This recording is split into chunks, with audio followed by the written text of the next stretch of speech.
Hi, I'm Lee Martin bringing you this week's SBR News recap for SportsbookReview.com. The world's largest privately owned retail bookmaker based in Britain, known as Betfred, is pursuing action to become more prominent in the now evolving U.S. sports betting market. Betfred has made two agreements.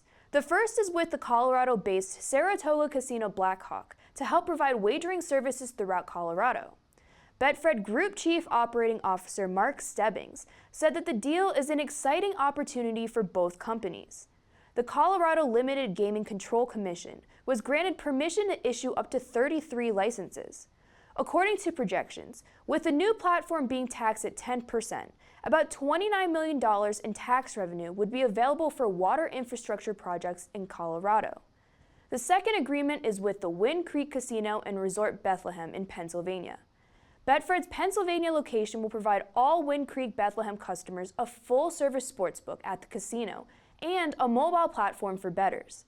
Stebbings stated, Betfred has been providing sports betting in the UK for over 50 years, and we are delighted to partner with Wind Creek Bethlehem where we will share our joint expertise.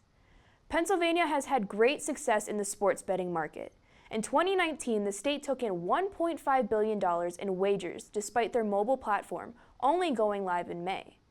Pennsylvania currently occupies FanDuel, Rush Street, Penn National, Kindred, Fox Bet, and Bet America, so why not add Betfred to the market? On January 22nd, the Las Vegas Raiders have officially become the NFL's first franchise in Nevada. By January 23rd, the team had already found an official gaming partner, MGM Resorts International. Not only will MGM be named the official gaming partner of the Las Vegas Raiders, but they will be a founding partner of the Allegiant Stadium, home turf for the Raiders.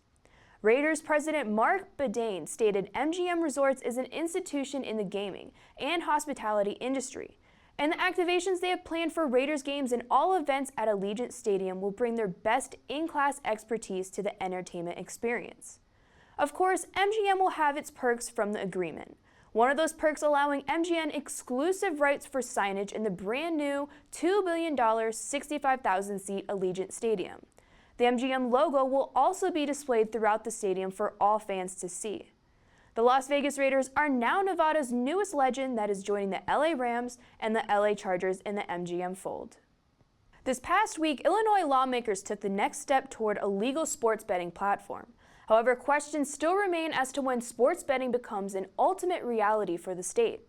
For bettors in Illinois, the biggest betting day on the calendar, Super Bowl Sunday, is definitely out of question for the launch. But lawmakers lean towards March Madness being their jump-off point. Governor J.B. Pritzker signed sports wagering into law just last June, and Phase 1 of the plan was just approved last month. According to the Illinois Gaming Board, Phase 2 identified procedures based off of how providers should handle bets and pay out potential winnings. It also puts a ban on minor league sports wagers, any college games involving Illinois teams, youth sports, and bans placing wagers on behalf of bettors that are barred from making bets themselves. With legalization and regulation of sports gambling in the state of Illinois, a sports betting platform with a 15% tax rate could lead the state to about $240 million per year in new tax revenue. In-person registration is still required, which tends to be a problem for bettors in Chicago that don't want to travel to a rural casino.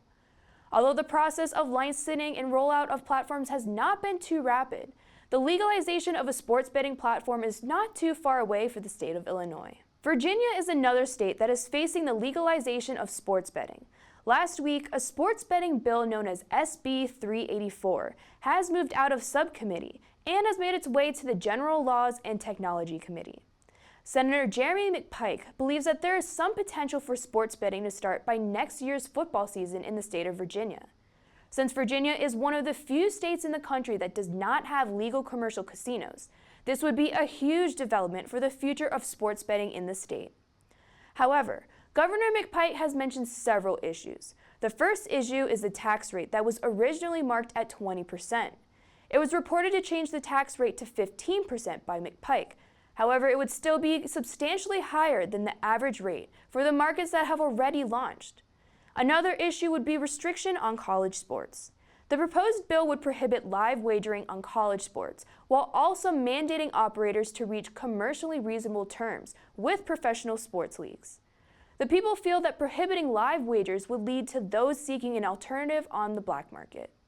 If you would like to read more on these stories, as well as check out all articles relating to the industry, then head on over to the SBR Newswire. I'm your host, Lee Martin, reporting for SportsbookReview.com.